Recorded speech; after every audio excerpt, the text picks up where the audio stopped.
Trying to have your hands be more symmetrical in your tennis swing might help you connect better with your body when you're trying to get effortless power.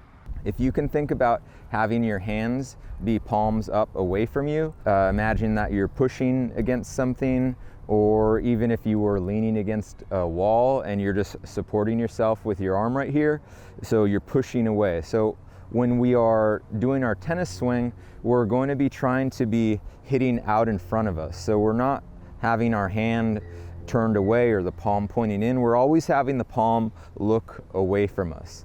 And likewise, this lead palm is also always looking away from us. So if you can think about both of them as being symmetrical, so whatever this side is looking at, or however I'm orienting my racket side hand, my lead side hand is roughly doing the same thing. So I'm holding on to the racket right here, and my palm is pushed out away, and my lead palm, or the hand of my lead arm, also has my palm pushed away. So I don't have to think about doing many things that are different between one hand or the other. If this palm is looking away, then this palm is also looking away. As I'm setting up for my swing, this palm's looking away, and I'm setting up behind me, and that's roughly having my palms be pushed away. When you do this, if you can think about having the lower part of your palm on both hands feel like they're driving out away, or if you're having difficulty feeling a stretch in that position, imagine that your forearms of your both arms are parallel to a wall. So I'm trying to push my elbows out far away from me and trying to get the lower part of my palm to look up. So in this position right here, I have both palms or both hands basically symmetrical, and I'm also creating that distance away from my body that's going to be easy for me to swing.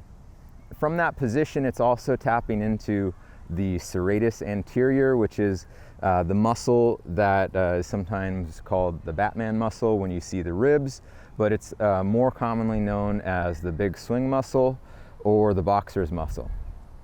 And so that is stabilizing the shoulder blade as we're getting the racket back and helping us as we're extending through our shot. And by learning how to push our elbows away and keep the lower part of the palm facing up, we're creating that space that's going to be easy for us to drive, or it's going to be helping us as we're trying to drive through our shot. So if we can create that space pushing away as we set up our racket, we're stretching out with this arm, and we have a purpose, or we have something that we're trying to shoot for as we stretch out, not just put your arm out and you don't know what it's supposed to feel like. We're trying to get this to be stretched. We're trying to have the lead arm feel a stretch, and we can more easily do that and connect to the body by feeling like we're pushing our elbow out and keeping this upper part of the palm, or the lower part of the palm, pushed out away too. So as we create that stretch with the lead arm, we're also creating that stretch with the backside arm too. So we are pushing this elbow away to create the angle that we want to be able to lift the racket. So instead of feeling like you're doing something with your wrist right here, you can feel like you're just doing something with your elbow. So how your elbow pushes away is creating some of that stretch that we're going to be using for our swing. So the swing doesn't have to have the elbow exaggerated like we were doing just to feel what this felt like, but we can also create a little bit of stretch in our chest side right here as we get this feeling, and then we can just pull it back a little bit. So when I feel like I'm pulling my elbow back a little, that is creating the stretch in the pec muscle right here. It's also rotating our humerus right here, so we are ready to let this drive, or the humerus or upper part of the arm, so that we are able to load this and then feel like it's ready to just accelerate out. And so once again, we're always kind of keeping the palms out away. So I might be setting up right here, and then as I'm getting ready to swing, these hands are always staying out away. So at every point in time with the racket sidearm, it's gonna always feel like I could push down on wherever the direction is that my hand is facing at that point in the swing. I don't want to be controlling every aspect of the swing, from what I'm doing at starting to the movement that it's doing as it's trying to go fast. But just to be aware of it, it feels like the racket sidearm is pushing down, and it feels like this lead sidearm is pulling away. So we have two motions going on right here. This lead arm is the one that's pulling away, and it's this back arm that's being pushed down as we have our rotation go through the shot. So as I'm setting up, I'm allowing the weight transfer to happen, and both of these hands are basically always looking away. So I get to my end position right here, or I get to the point of contact, and my hand, the lead arm, is now pushed away looking out toward my target, and my racket arm is also looking out toward my target here. And then I can follow through before, and it's only when I'm following through that the hand does anything different before coming around. So when you're in your starting position after you've completed the unit turn, both hands feel like they're pushed out away, and then as you're getting the swing going, both hands are still in this pushed away or looking away position, even if the lead arm is the one that's going to be pulling back and it's the racket arm that's going to be driving down or through. And here is getting that feeling to be accelerating the racket. When you're applying this concept to the backhand side, it doesn't matter if it's a one-handed backhand or a two-handed backhand, you can still think of that same concept of having your elbows push out away to have the lower part of your palm looking up. This is what's creating the angle of the racket to be up, not that you're doing something with your wrist. So I'm not here and then just flexing my wrist to bring it up. I'm trying to actively push my elbow out away. So if this is a one-handed backhand, I'm creating this position with the lead arm, and the backside arm is now going to be basically in the same position as I create the space that I want with my racket. When I'm here, I don't have to change this position.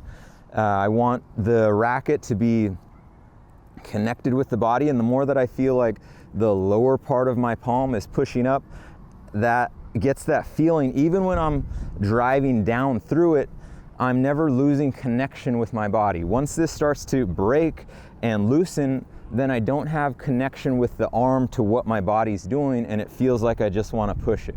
But if I'm able to feel this stretch feeling the whole time with it, now as it accelerates through, it's going to always be connected to my body. And the same thing is true for the two-handed backhand side. So once again, you're just going to be pushing out away, and you can think of both hands as being upright here. You're pushing both elbows away, and you're trying to get the racket tip up. And this isn't me thinking about just getting the wrist to do that. I'm trying to push out away with my elbows, and that's what's creating that upward position of the racket.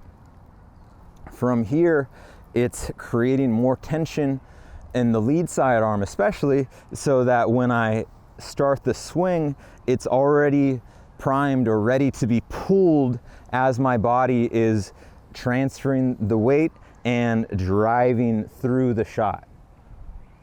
So it doesn't matter if I'm doing that on the forehand side and I've pushed away and I'm getting this position right here as I'm getting ready to drive through my shot and stay with the ball. If I'm doing it on a one-handed backhand and I'm pushing out away, creating the upward racket, and now as I transfer my weight and drive through the shot, I'm a lot more connected with the body. Or if it's a two-handed backhand and I'm pushing out away, creating that tension in the lead side arm. And now as I transfer my weight, and I'm still holding that position as I drive through the shot using my body weight. So it might not feel like you're going to be dropping the racket or letting the racket head fall, but when you get into this position, it's actually easier for you to get this racket drop without trying to do it. So the last thing you want to do is be here and then manufacture this and try to do this on your own. That's where the beginner swing looks like they're trying to hit, they drop it back, and then they kind of push it over. We're not trying to do that. The more that you have this position, the more that as it takes off, it's going to naturally drop back on its own and accelerate through your contact zone.